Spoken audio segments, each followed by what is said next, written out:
La política pasa por un muy mal momento, una profunda degradación política en todo el mundo, ¿no? Hoy la política se hace ad hominem. Como las ideas se arrumban, se atacan las personas. Y entonces fui a ver a mi director del periódico un día y le dije, voy a pasar a la política. Y él me dijo, ¿cómo se te ocurre? ¿No te das cuenta que el periodismo es política sin responsabilidad?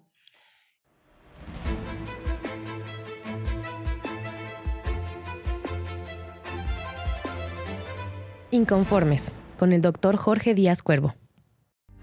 Es una de las políticas, periodistas e intelectuales más sagaces de Iberoamérica.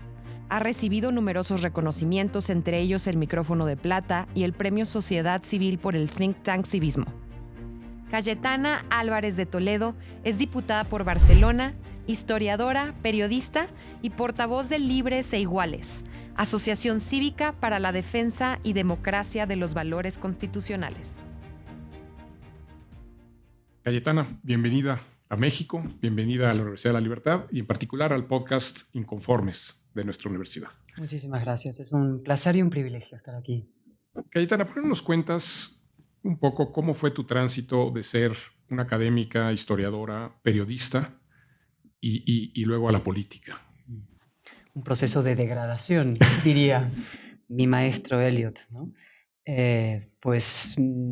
Yo no era de esas pequeñitas niños que dicen quiero ser presidente del gobierno, ¿no? Más bien yo quería ser Indiana Jones, ¿no? Mi pasión era la arqueología de pequeña y de ahí pasé a la historia. Fui académica, historiadora, doctora en historia con una tesis doctoral sobre España y México del siglo XVII, ¿no?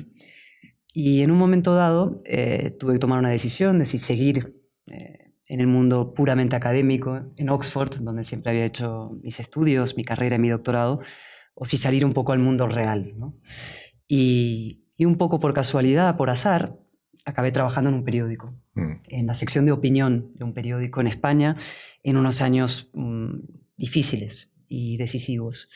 En los años en los que había muchos asesinatos de la banda terrorista ETA, un proceso político complicado presidido por un gobierno de izquierdas, y de pronto empecé a notar que escribía editoriales, escribía sobre política, tenía columnas, pero cada vez era más política y menos periodista.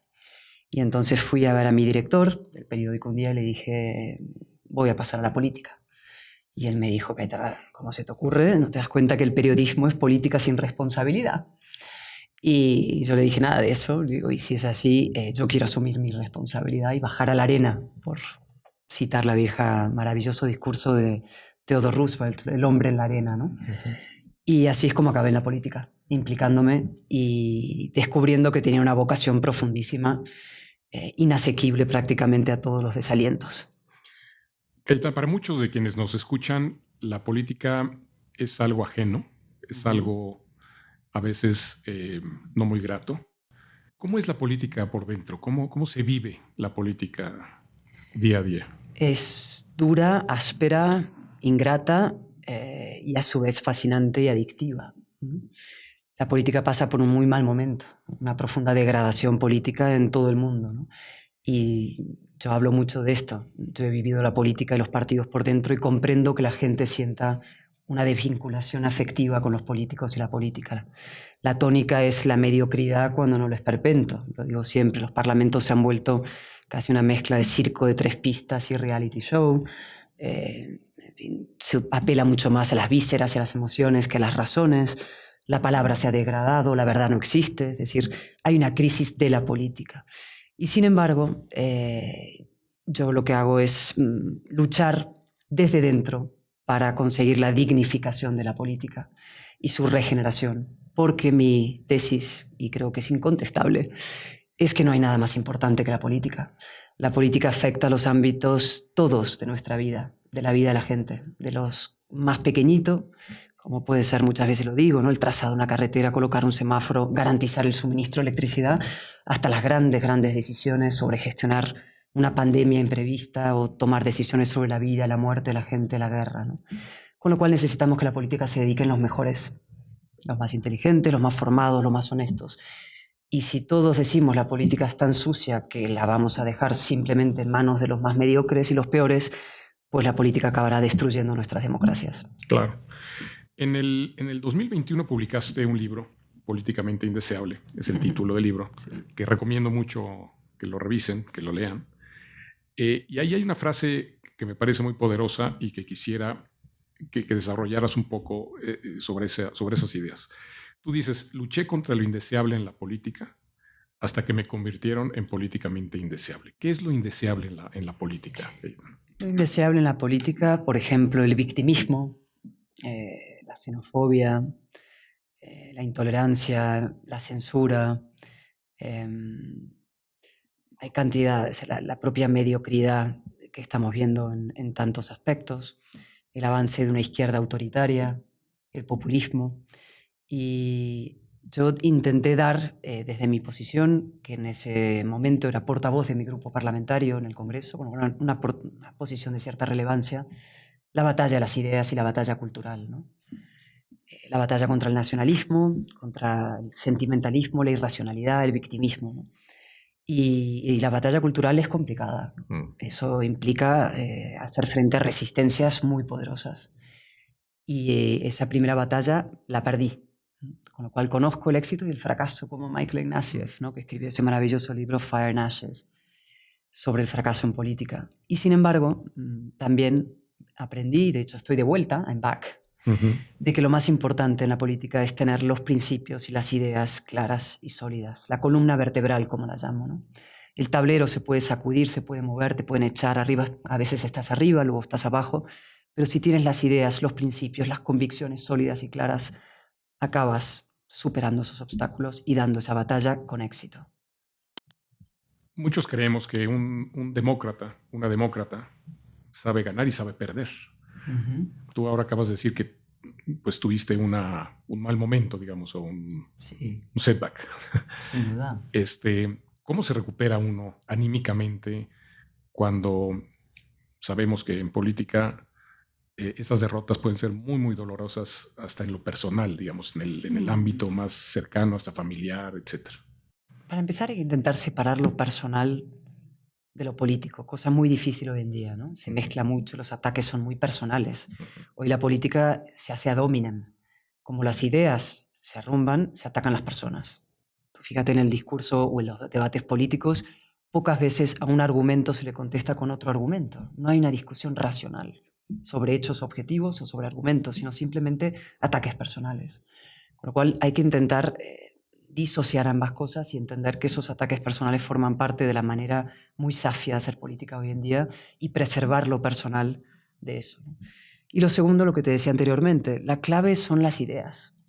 Por eso las universidades son tan importantes. Así es. Y por eso enseñarle a los jóvenes espíritu crítico, capaz de debatir, capacidad para debatir, capacidad para discrepar, para aceptar con tolerancia opiniones que no te gustan. Eso es clave hoy en día y es algo que está retrocediendo, ¿no?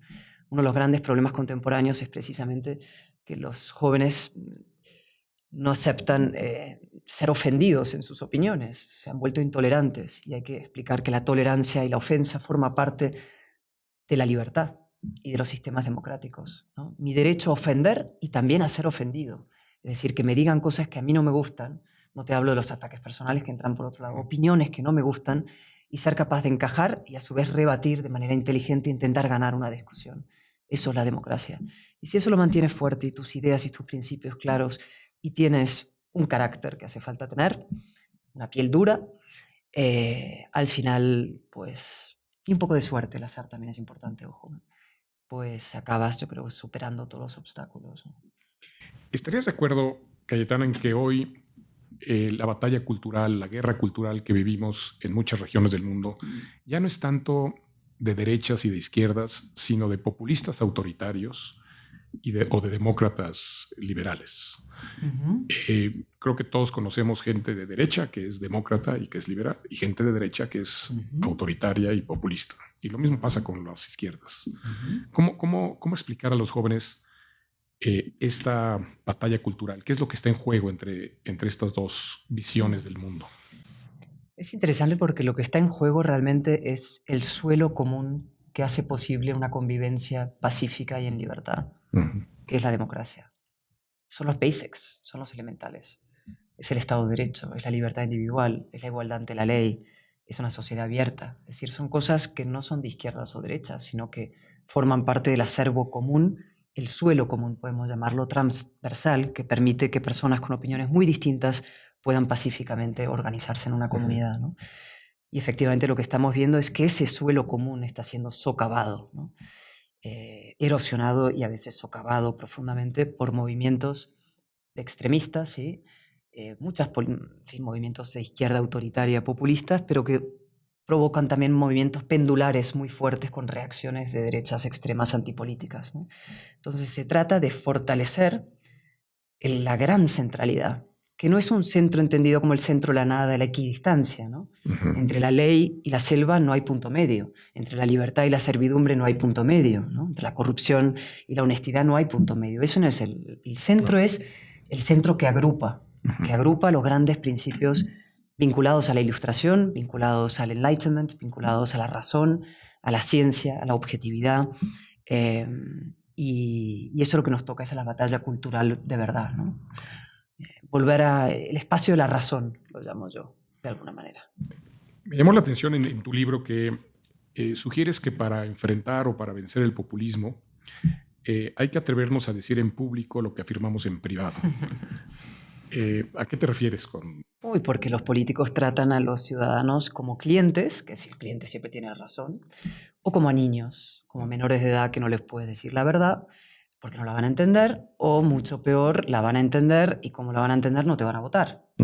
Es decir, el populista, digo mucho, ¿no? Te trata como una especie de hada madrina o como un padrino, porque lo que busca el populista es tu dependencia permanente y perpetua a su soberana voluntad, ¿no? Tú siempre mi niño, yo para siempre tu dueño, ¿no?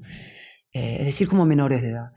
Y yo creo que no, yo creo que hay que tratar a los ciudadanos como adultos y decirles la verdad. Y a veces la verdad no es cómoda, no es fácil, no es celestial, pero es el suelo verdaderamente sólido que se puede pisar, ¿no? Para que un joven, por ejemplo, salga adelante en la vida, tiene que saber que el esfuerzo, que el mérito, que la excelencia, que el trabajo, que la concentración, que los libros, que el estudio importan. Y si un populista le dice, no te preocupes, no hace falta hacer ningún esfuerzo, te lo vamos a pagar todo, el Estado se va a encargar de ti, vas a estar en un líquido amniótico toda tu vida, lo que va a hacer es pan para hoy, hambre para mañana. Ese chico no va a ser capaz de tener la fortaleza para valerse por sí mismo, va a ser un dependiente del Estado o de otro toda su vida. Y yo no quiero ciudadanos dependientes, quiero ciudadanos libres. Te has referido en algunas ocasiones al pesimismo, sí, que parece que corroe a la juventud en muchas partes del mundo. En México creo que es el caso. Muchos jóvenes, por todo lo que has descrito, han sido presas de un pesimismo que les impide o no les permite ejercer su libertad, actuar. El populismo tiene un gran aliado, que es el pesimismo, ¿no? El sentimiento de resignación, ¿no? Cuando tú eres pesimista, para empezar, es un poco una excusa de los cobardes. Si eres muy pesimista, todo va a ir muy mal, pues te quedas en casa y no haces nada para cambiarlo, ¿no? Y por otra parte, el pesimismo es un gran aliado del populismo porque lo que haces es, el populista lo que dice es, como viene el apocalipsis y viene el horror y es el pesimismo, necesitas un salvador, un caudillo, un mesías que te redima, ¿no? Con lo cual el pesimismo es un sentimiento pésimo, ¿no? A mí no me gusta nada y en general es una mala educación también el pesimista, es un pesado. A mí me gustan los optimistas combativos, los optimistas racionales. Hay una escuela de intelectuales optimistas racionales, Pinker es uno, Matt Ridley es otro, pero hay muchos, ¿no? De gente que dice, mire, si usted analiza el progreso de la humanidad a lo largo de los últimos 3 siglos, ha habido un avance espectacular, ¿no? Y ese avance no se produjo por casualidad, son unas ideas que son las que hacen que eso avance. Y nuestro trabajo es trabajar para que esas ideas permanezcan y se perpetúen y consoliden, es decir, bajar a la arena y luchar, ¿no? Y ese es mi mensaje a los jóvenes. La democracia es demasiado importante como para abstenerse. No solamente es un derecho y un privilegio votar, es una obligación moral y cívica votar, implicarte en el devenir de tu comunidad. Y por tanto, sí, optimistas y combativos contra la corriente. Y digamos, ya yendo hacia el final del podcast, Cayetana, creo que poca gente entiende la importancia del Estado de Derecho para la construcción de una democracia liberal? Muchas personas creen que los liberales queremos incluso deshacernos del Estado de Derecho y vivir en una anarquía, ¿no? ¿Por qué no tú has trabajado mucho sobre el concepto de Estado de Derecho? ¿Por qué es importante un Estado de Derecho sólido para construir una democracia liberal? Es que sin ley no hay libertad. Son los semáforos de la vida en común. Si no hubiera semáforos, pues nos chocaríamos unos coches con otros, nos estrellaríamos, sería el caos en las ciudades, ¿no? Pues los semáforos de la vida en común, de la vida en la polis, son las leyes, ¿no? Y es lo que protege a los vulnerables de los poderosos. Los poderosos suelen decir, no, la ley, flacidez total, que las leyes no se cumplan, eso es bueno para el pueblo. Es al revés. Cuando no hay ley, los poderosos hacen lo que quieren. Y por tanto la ley es lo que protege a los vulnerables. Es la arquitectura de la democracia, es lo que sostiene la democracia, ¿no? Como si imagináramos una gran catedral, un gran edificio, sus pilares, sus contrafuertes son las leyes, ¿no? Y por tanto es imprescindible preservarlas. Y con las leyes, eso que es, o sea, ¿qué es una democracia? Digo muchas veces, ¿no? El populista te diría votar muchas veces y votarme a mí, ¿no? Y no, el voto es imprescindible, pero condición necesaria pero insuficiente. Tiene que haber contrapoderes. Y los contrapoderes son evidentemente una ley que se cumpla, jueces independientes, alternancia política, pluralismo político, una prensa libre y una sociedad civil alerta, despierta, inteligente, movilizada, ¿no? Y ese es básicamente el diseño, que es, en el fondo es un tesoro extraordinario, es una brillante formulación, ¿no? Claro. Y a su vez muy frágil. Y no se puede descuidar. Siempre digo, no es la democracia o el Estado de Derecho, no es un objetivo que un día, como una oposición, decimos en España, ¿no? Como los funcionarios, que un día ganas la oposición, la obtienes y ya la tienes para toda tu vida, ¿no? La democracia es un horizonte que se va alejando, tú tienes que avanzar y trabajar y caminar hacia él todos los días incansablemente, reformándola, regenerándola, protegiéndola, ¿no? El ser humano, su tendencia natural es hacia la entropía antidemocrática y las instituciones lo que hacen es preservarnos también de nuestros peores instintos, ¿no? Hay personas que en efecto creen que democracia es solamente votar cada 3 años o cada 6 años. ¿Qué mensaje le darías, Cayetana, para terminar, a los jóvenes y a los empresarios mexicanos? ¿Por qué deben involucrarse, implicarse en política y cómo deben entender su participación en un sistema democrático? Hay una palabra que no está nada de moda en el mundo hoy, que es responsabilidad. Todos son derechos, derechos infinitos. Los políticos venden derechos, regalan derechos. Bueno, los derechos son importantes, pero ¿y la responsabilidad? Y la responsabilidad es la primera de los políticos. Yo soy política, por tanto asumo mi responsabilidad en primer orden, primer tiempo de saludo. Pero mi responsabilidad no exime a los ciudadanos que están en casa de la suya.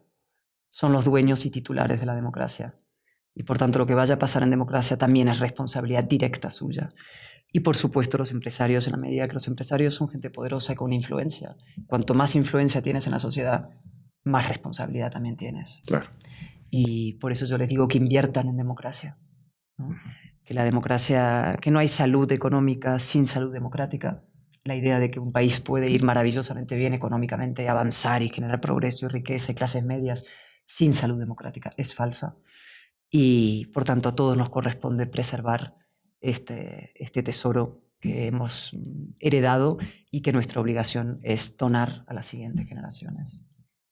Cayetana, gracias por visitar la Universidad de la Libertad y por participar en este podcast Inconformes. Muchísimas gracias. Gracias.